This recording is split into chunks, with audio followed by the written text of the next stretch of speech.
રથયાત્રામાં વિવિધ ટેબલો, અખાડા, ભજન મંડળીઓ જોડાઈ છે અને આ રથયાત્રાના દ્રશ્યો કે જ્યાં કેટલાક અખાડા જે છે તેઓ પ્રેક્ટિસ કરી રહ્યા છે અને તેના આ લાઈવ દ્રશ્યો નાની ઉંમરના બાળકો અને મોટા તમામ લોકો પોતાના કરતબ જે છે તે બતાવી રહ્યા છે અને એક અલગ આકર્ષણ જમાવી રહ્યા છે. આવા અખાડિયન ગ્રુપ સાથે વાત કરીશું.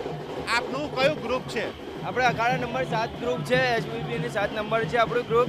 અને આપણે અમે 20-25 વર્ષથી આવી રહ્યા છે. અમે અખાડામાં કરતબો દેખાડે છે, બોડી બિલ્ડર છે. અત્યારે 8 વર્ષથી 50 વર્ષ 70 વર્ષ સુધીના માણસો પણ છે આપણા જોડે. બધું કર્તવ્ય કરીએ છીએ. કેવું લાગી રહ્યું છે આ વખતે? બહુ મજા આવી રહી છે. આ વખતે કંઈક અલગ જ ઉમંગ જોવા મળે. ભીડ કેવી છે? બહુ જ છે ભીડ તો. બહુ જ ભક્તો આવ્યા છે જોવા અહીંયા. બહુ દર્શન કરવા આવ્યા છે. ભીડ વચ્ચે તમને કરતબ કરતા ફાવે છે ખરા? કરતબ કરે છે, જગ્યા શોધીને કરતબ કરવા પડે છે. બધાને મનોરંજન કરવું પડે છે.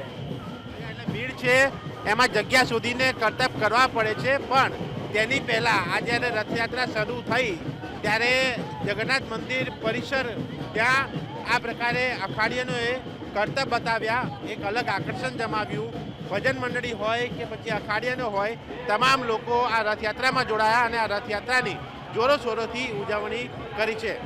કેમેરામેન તુષાર શાહ સાથે દર્શન રાવલ, ઝી મીડિયા, અમદાવાદ.